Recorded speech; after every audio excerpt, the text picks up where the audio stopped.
नमस्कार दोस्तों, कविता Yadav YouTube channel पर आप सभी का स्वागत है। संपूर्ण हिंदी विषय की तैयारी को आगे बढ़ाते हुए आज की क्लास में हम करेंगे EMRS-PGT हिंदी के पाठ्यक्रम के अनुसार जो हमने कवियों की सीरीज चलाई हुई है उसी को आगे बढ़ाते हुए आज की क्लास में हम करने वाले हैं कवि मतीराम से संबंधित महत्वपूर्ण तथ्य। रीतिकाल के कवियों में हमने देव को, घनानंद को और बिहारी कवि को उनके महत्वपूर्ण तथ्यों को देख लिया है, क्योंकि EMRS-PGT हिंदी में ये बताया गया है, पाठ्यक्रम में दिया गया है कि इस काल से संबंधित इन कवियों से प्रश्न पूछे जाएंगे। तो उन सभी तथ्यों को हम एक एक कवियों को लेते हुए अपनी क्लास को आगे बढ़ा रहे हैं। तो आज की क्लास में हम कर लेते हैं रीतिकाल के रीतिबद्ध काव्यधारा के प्रमुख कवि रहे हैं मतीराम जी। मतीराम के संबंध में हम महत्वपूर्ण तथ्य देख लेते हैं ताकि परीक्षा में अधिक से अधिक आप लोगों को इन क्लास के माध्यम से लाभ मिले। तो मतीराम जो है, मतीराम हिंदी के प्रसिद्ध ब्रज भाषा के कवि रहे हैं। आप लोगों को पता है संपूर्ण रीतिकाल के अंतर्गत ब्रज भाषा का प्रयोग हुआ है, सभी रचनाएं ब्रज भाषा में की है रीतिकाल में। तो मतीराम जी भी हिंदी के प्रसिद्ध ब्रज भाषा के कवि रहे हैं। और इनका जन्म की बात करें तो जन्म इनका 1617 ईस्वी में उत्तर प्रदेश के कानपुर जिले में स्थित तिकवामपुर त्रिविक्रमपुर में हुआ। ये थोड़ा सा यहाँ पर टाइपिंग मिस्टेक है, तो स्थित तिकवामपुर त्रिविक्रमपुर में इनका जन्म माना जाता है। उत्तर प्रदेश के कानपुर जिले के तिकवामपुर जिले में तिकवामपुर स्थान पर हुआ इनका जन्म माना जाता है। तो देख लेते हैं आगे थोड़ा सा। और इनके द्वारा रचित रसराज और ललित ललाम नामक 2 ग्रंथ मिलते हैं, परंतु कुछ खोजबीन के उपरांत मतीराम के नाम से मिलने वाले 8 ग्रंथ हमें प्राप्त होते हैं। तो वैसे तो इनके नाम से 2 ग्रंथ है, लेकिन और अन्य खोजबीनों के कारण हम बात करें तो इनके कुल कितने ग्रंथ प्राप्त हुए? 8 ग्रंथ। इन ग्रंथों की रचना शैली तथा उनमें आए उनसे संबंधित विवरणों के आधार पर स्पष्ट होता है कि मतीराम नाम के 2 कवि रहे हैं। यानी कि इन 8 ग्रंथों को हम देखें, 8 ग्रंथों की बात करें तो उनकी रचना शैली तथा उनमें आए उनसे संबंधित विवरणों के आधार पर हम कह सकते हैं कि मतीराम नाम के 2 कवि हुए हैं, एक कवि नहीं है मतीराम नाम का। मतीराम के नाम के 2 कवि माने जाते हैं। तो वे आचार्य कवि चिंतामणि तथा भूषण के भाई थे। इनका उल्लेख वंश भास्कर में मिलता है। एक मतीराम जो कवि रहे हैं वे आचार्य चिंतामणि तथा भूषण के भाई थे। यह उल्लेख मिलता है किस रचना में? यह उल्लेख मिलता है, यह उल्लेख हमें वंश भास्कर रचना में मिलता है, जो कि सूर्यमल मिश्र नामक एक लेखक की रही है, संस्कृत लेखक की रही है वंश भास्कर रचना। तो इसमें हमें इसका उल्लेख मिलता है कि मतीराम जो है चिंतामणि और भूषण के भाई थे।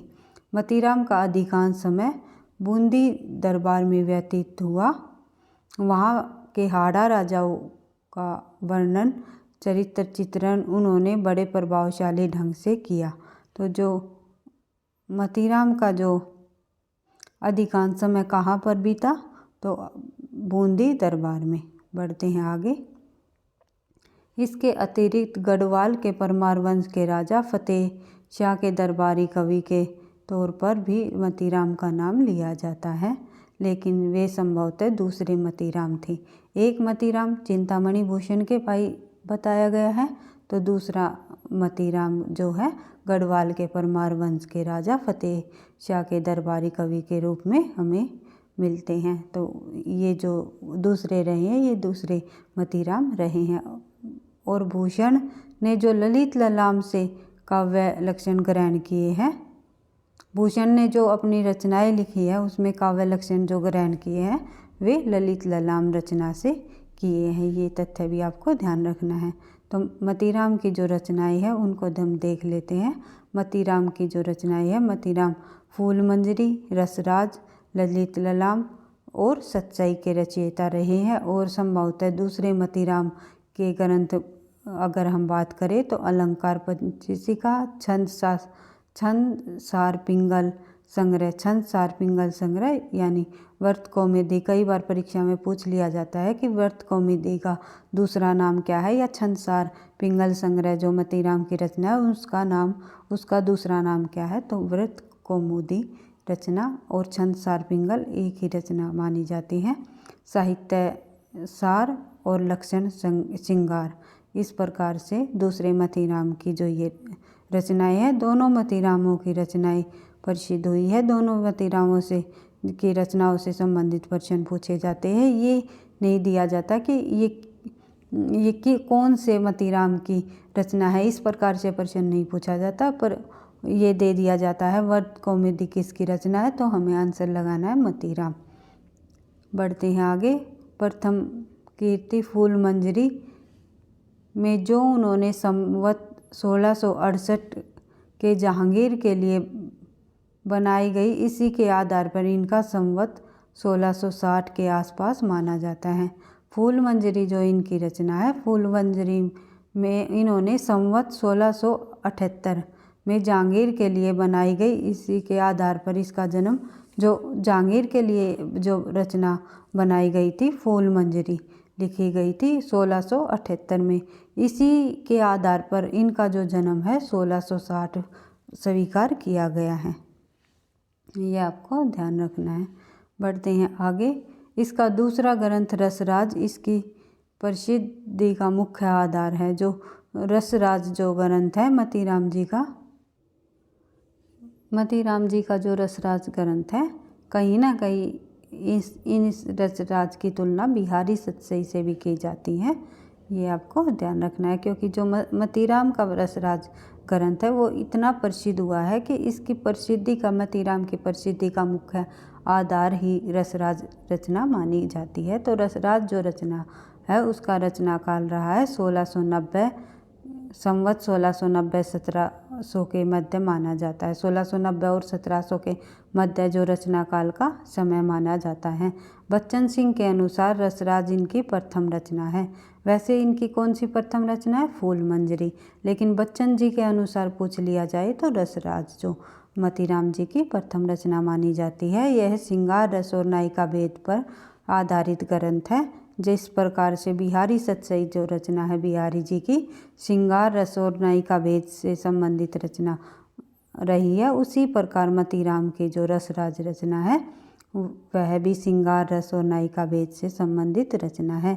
इनकी रसराज रचना रीतिकाल के बिहारी सतसई के समान लोकप्रिय हुई है। ये आपको याद रखनी है। तो कई बार पूछ भी लिया जाएगा कि किसकी मतीराम की रसराज की तुलना किससे की जा सकती है या किसके समान मानी जाती है, तो बिहारी सतसई के समान मानी जाती है। तो रहीम की बरवे नायिका भेद और भानुदत्त की रसमंजरी के आधार पर नायिका भेद किया। ये भी पूछ लिया जाता है कि जिसमें रसराज जो मतीराम की रचना है उसमें नायिका भेद किस आधार पर किया, तो रहीम की बरवे नायिका भेद और भानुदत्त की रसमंजरी के आधार पर इसका नायिका भेद वर्णन किया गया है। रहीम की जो रचना है बरवे नायिका भेद और भानुदत्त की जो रचना है रसमंजरी। कई बार इनकी रचना भी पूछ लेते हैं, आपको ध्यान रखना है। इसका तीसरा ग्रंथ जो है ललित ललाम। जो मतीराम जी का तीसरा ग्रंथ कौन सा हुआ है? ललित ललाम। बूंदी नरेश भाव सिंह के आश्रय में लिखा गया अलंकारों का ग्रंथ है। यह बूंदी नरेश भाव सिंह के आश्रय में लिखा जाने वाला अलंकारों का ग्रंथ है। कौन सा? ललित ललाम। ललित ललाम किस प्रकार का ग्रंथ है ये पूछा जाता है परीक्षा में, तो ललित ललाम अलंकार संबंधी ग्रंथ है। या ये पूछ लिया जाता है इनमें से मतीराम का अलंकार संबंधी ग्रंथ कौन सा माना जाता है, तो मतीराम। इनका रचना काल संवत 1720 के आसपास माना जाता है। कि किसके आसपास माना जाता है ललित ललाम का रचना काल? 1720 के आसपास। इस ग्रंथ के लक्षण है वो चंद्रलोक कुवलयानंद नामक संस्कृत ग्रंथों के आधार पर है पर अपने उदाहरण दिए गए हैं। जो ललित ललाम जो ग्रंथ है इनका, इसके लक्षण तो चंद्रालोक और कुवलयानंद के नामक संस्कृत ग्रंथों के आधार पर दिए गए हैं, लेकिन इनके जो उदाहरण प्रस्तुत किए गए हैं वे उनके अपने हैं। और जो रसराज में किसको आधार बनाया गया है? रसराज में इन्होंने रहीम की बरवे नायिका भेद और भानुदत्त की रसमंजरी को आधार बनाकर नायिका भेद किया है। और ललित ललाम में इन्होंने चंद्रालोक और कुवलयानंद नामक रचनाओं, संस्कृत रचनाओं को आधार बनाकर लिखा है। तो कई बार पूछा जाता है कि मतीराम के रसराज में किस का आधार बनाकर लिखा गया ग्रंथ है और ललित ललाम में किस संस्कृत रचना को आधार बनाया गया है। तो इस प्रकार से प्रश्न पूछे जाते हैं। इनमें रसराज के भी कुछ छंद आए हैं। रसराज की निश्चल भावुकता के स्थान पर इसमें सूक्ष्म कल्पनाशीलता भी स्पष्ट होती है।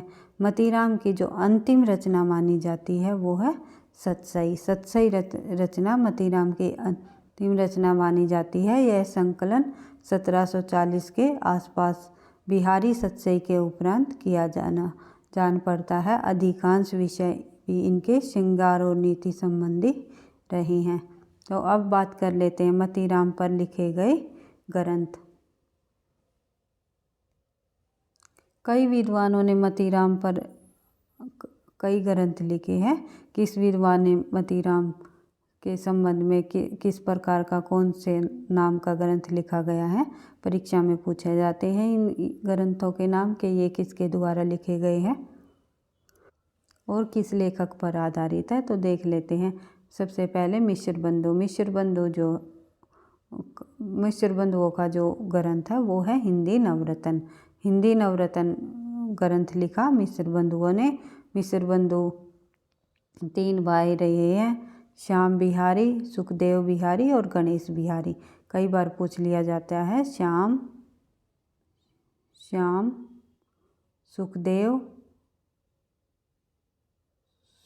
सुखदेव बिहारी और गणेश बिहारी। इस प्रकार से 3 नाम लिए जाते हैं। उनमें नहीं ये पूछ लिया जाता है इनमें मिश्र बंधुओं से संबंधित कौन नहीं है।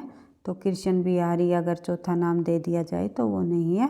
श्याम, सुख और गणेश तीनों भाई थे। इन्हीं का नाम को मिलाकर मिश्र बंधु नाम दिया गया और इन्हीं के द्वारा, तीनों के द्वारा जो रचना लिखी गई एक मिलाकर उसको हम क्या कहते हैं? हिंदी नवरत्न नाम दिया गया। तो मिश्र बंधुओं ने लिखे हिंदी नवरत्न, जिसमें मतीराम का उल्लेख भी किया है इन्होंने। तो कृष्ण बिहारी मिश्र ने जो रचना लिखी है वो है मतीराम ग्रंथावली। उसके बाद महेंद्र कुमार ने जो रचना लिखी है वो है मतीराम कवि और आचार्य। त्रिभुवन सिंह ने जो लिखी है वो है महाकाव्य मतीराम। इस प्रकार से आप देख सकते हो। बढ़ते हैं आगे। एक बार फिर से रिवाइज कर सकते हो क्योंकि परीक्षा में पूछने वाले तथ्य है ये। हिंदी नवरत्न मिश्र बंधु, मतीराम ग्रंथावली कृष्ण बिहारी मिश्र, मतीराम कवि और आचार्य जो है महेंद्र कुमार, महाकाव्य मतीराम जो है त्रिभुवन। इस प्रकार से बढ़ते हैं थोड़ा और आगे। मतीराम का सर्वप्रथम विस्तृत जीवन परिचय किस ग्रंथ में मिलता है? वो है हिंदी नवरत्न में, जो कि मिश्र बंधुओं द्वारा लिखा गया ग्रंथ है, जिसका आधार रहा है शिव सिंह सरोज। कई बार ये पूछ लिया जाता है हिंदी नवरत्न ग्रंथ का आधार ग्रंथ कौन सा रहा है, तो आपको याद रखना है शिव सिंह सरोज इसका आधार ग्रंथ माना जाता है। द्वितीय मतीराम का बारे में हम बात करें तो केवल वृत्त कौमुदी के आधार पर होता है और ये भी इन मतीराम के समकालीन माने जाते हैं। जो ये दूसरे मतीराम है वो वृत्त कौमुदी रचना के आधार पर हमें पता चलता है उनके जीवन परिचय का, और उससे ये पता चलता है कि मतीराम जो है ये मतीराम के ही समकालीन कवि माने जाते हैं। दोनों कवि एक के दूसरे के समकालीन कवि माने जाते हैं। बढ़ते हैं थोड़ा और आगे। ये वत्स गौड़ीय त्रिपाठी थे और इनका जो निवास स्थान रहा है बनपुर। इन मतीराम के पिता का नाम है विश्वनाथ जी और इसकी रचना जो रही है, इस दूसरे मतीराम की जो रचना की बात करें हम तो अलंकार पंचीसिका और अलंकार पर जो संवत 1747 विक्रम में लिखा गया एक संक्षिप्त ग्रंथ है, एक छोटा ग्रंथ माना जाता है अलंकार पंचीसिका, जो कि 1747 संवत में लिखा गया। इसमें 116वें दोहे में रचना काल दिया गया है। तो ये भी बता दिया गया है कि कौन से दोहे में इस रचना का रचना काल दिया गया है। तो 116वें दोहे में ये कुमायूं नरेश उद्दोल चंद्र के पुत्र ज्ञानचंद्र के लिए लिखा गया ग्रंथ माना जाता है। और साहित्य सार इसमें बढ़ते हैं आगे थोड़ा सा। दोहा कवित सवैया आदि छंदों का भी प्रयोग किया गया है अलंकार पंचीसिका में। तो साहित्य सार 10 पृष्ठों का भी एक छोटा सा नायिका वेद पर लिखा जाने वाला ग्रंथ रहा है। इसका रचना काल रहा है 1740 विक्रमी संवत के आसपास। श्रृंगार रस के भावों विभावों का वर्णन करने वाला यह ग्रंथ माना जाता है। तो इसी प्रकार जो दोनों मतीराम है, दोनों मतीराम की रचनाओं में आपको भ्रमित नहीं होना है। सिर्फ ये पूछते हैं एग्जाम में ये रचना किसकी है, तो आप लोगों को बताना है कि मतीराम की। तो उस रचना से संबंधित मुख्य तथ्य पूछ लेते हैं, ये इसमें किस ग्रंथ को आधार बनाकर मतीराम ने ये रचना लिखी, तो आप अलग अलग देख सकते हो। और कुछ सन भी पूछ लिए जाते हैं, इस रचना का समय सीमा क्या रही या रचना काल क्या रहा।